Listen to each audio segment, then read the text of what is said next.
What's up everybody, Notorious here, and in this video we are going to do a new My Team series. And we are going to be introducing Mitsubishi to our own little F1 universe. And I've done a little bit of modding here, and I've introduced a custom livery made by, I think his name was Skidda, over at Race Department. I will be linking it in the description, and you guys are gonna be seeing it very soon. But before that, since this is the new beginnings of a car, I'm just gonna show what they have been focusing on in the facilities. Nothing on chassis, a lot on the engine. We are running Honda, Mitsubishi, Honda, Japanese, it just makes sense. And a lot of durability, a lot of powertrain, some aero, and nothing on the chassis. And we're gonna head in here and ask for the recommended upgrade, which seems to be the rear floor under tray here. So that's what we're gonna focus on. If we ask them again here, they are gonna go for durability, but we're not gonna do that right now. So we are just gonna skip time here and head into the car reveal. The personnel department has asked us to deal with this. We have a couple of options here. Take your time. So second driver awareness or pace. We go for pace. The department wants me to pass on their thanks for helping out. Then we continue on, advancing. Before we do that, let's head into aero, see what we can change here. We have some front downforce, some drag reduction. We will go for the front downforce. Let's see the car.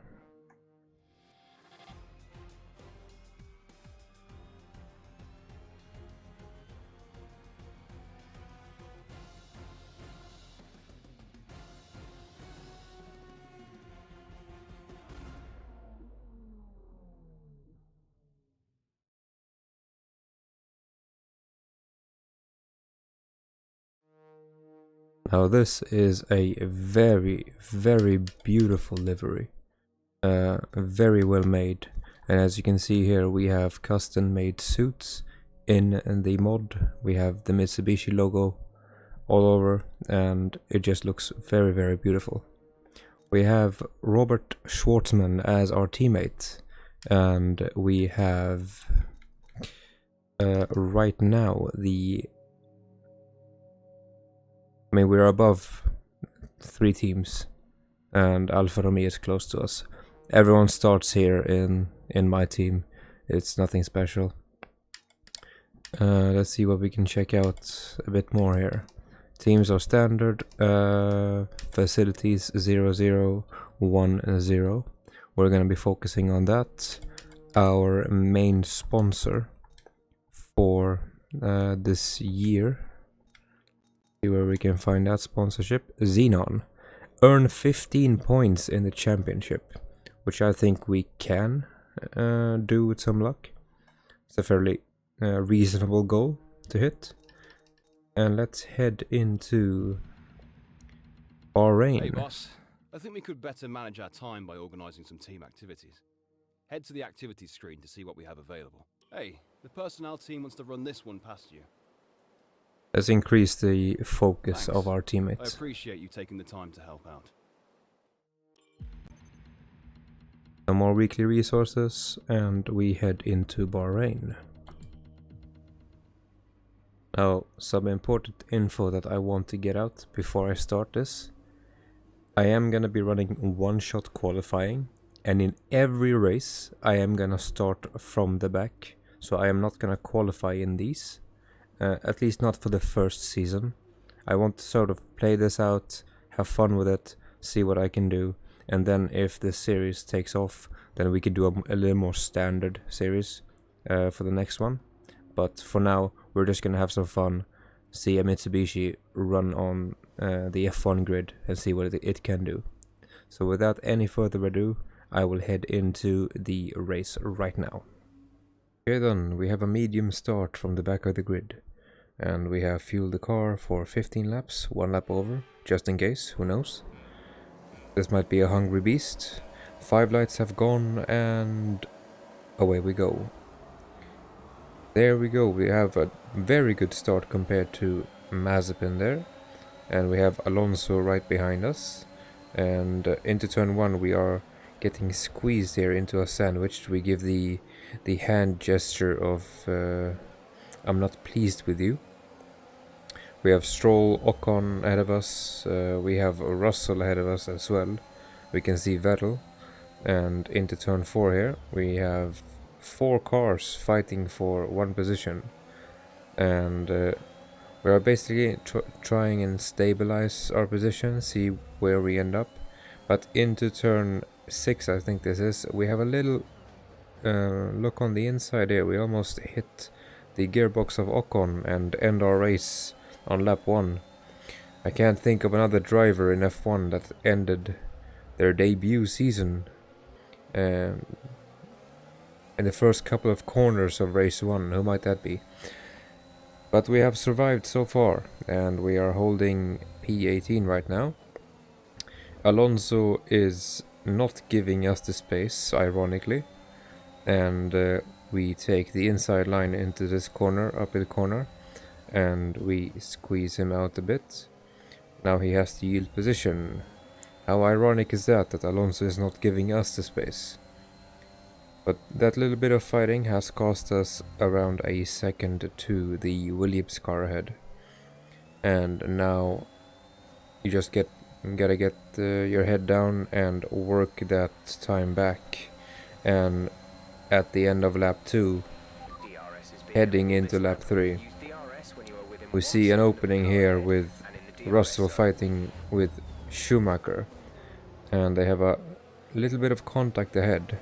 And with DRS open and Schumacher braking for no reason there, we do find the space to overtake. But not only 1 car, we dive on the inside into turn 4 and we overtake 2 cars.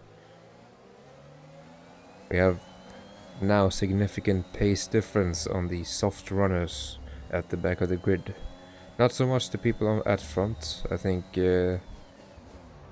at this stage in the season they could probably run 3 tires and be faster than us. But lap 6 now, we are approaching turn 1 and we see the other Williams and Raikkonen ahead of us. We overtake Williams on the inside of turn 3 and we get DRS from the white line check after the finish line. Make quick work of Latifi, overtaken both Williams, and now it's time for the Alfa Romeo. Raikkonen, now retired, sadly. But this Alfa is looking to defend a bit, using a bit of ERS. I can see that. We overtake on the outside of the last corner, and now we have Stroll ahead of us.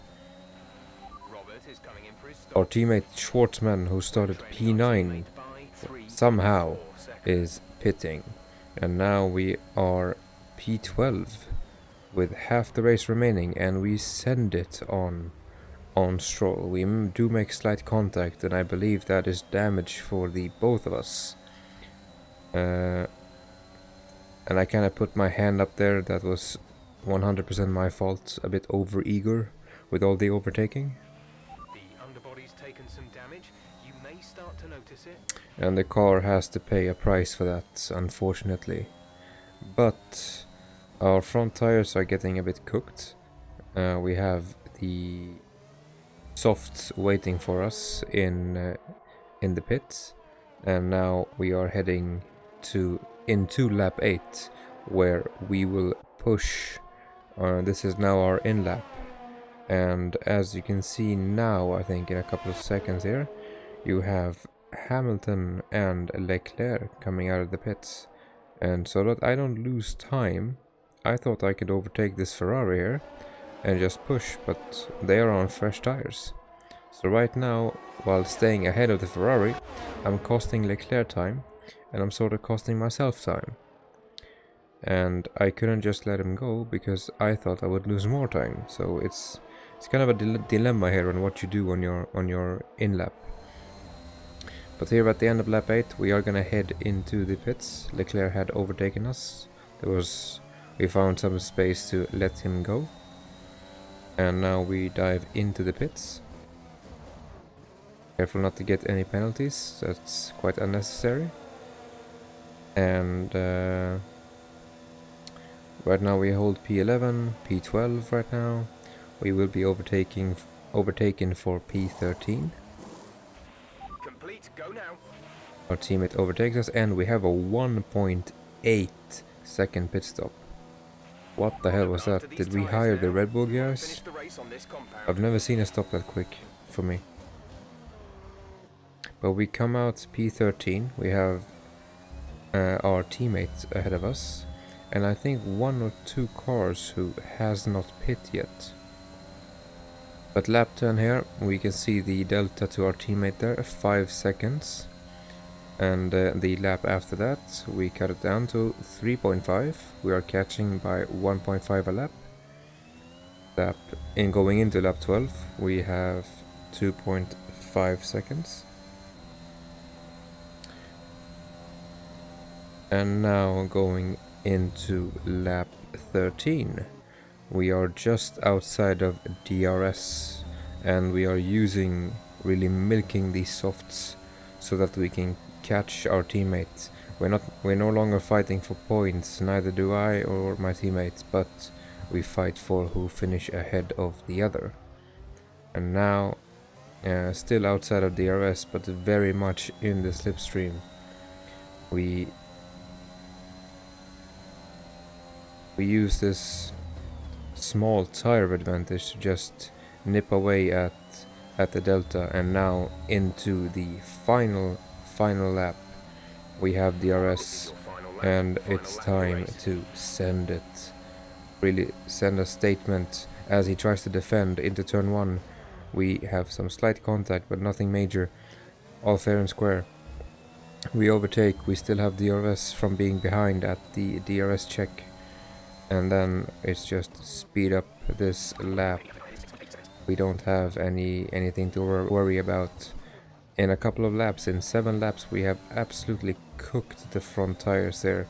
Tire wear is something we really need to work on. We were zero upgrades on the chassis in total, this car. So we have to work on that. But first race, Bahrain, P12, strong race for us. Okay, pick up rubber and bring it home. And on top of that, driver of the day.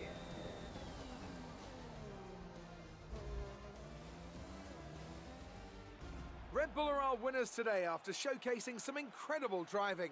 There's been a huge push from them lately to stay competitive with the other teams, and they're certainly proving themselves. And with 2 Red Bulls on the podium right now, they take the lead in the Constructors' Championship. And Verstappen takes the lead in the Drivers' World Championship. Today's performance means Max Verstappen now owns the top spot in the Drivers' Championship. After an incredible day of racing, who was your driver of the day, Ant? I have to give it to Robinson. There was a lot going on all down the field, but they were the only one who I really felt maximised their potential. It's time to check out the Constructors' standings. Red Bull take over as championship leaders. After an event like that, who knows what the sport has in store for us next time? Be sure to join us again as we continue to bring you the latest excitement in Formula One. This series was made to start from the back no matter what. But if we had qualified normally, I think we could have been in the P6, P7 areas. So strong race. But that's gonna be it for this first episode. If you did enjoy it, if you like seeing Mitsubishi on the F1 grid, do subscribe, like the video, say what you want to see improve with this channel. And I will see you guys in the next time. Peace.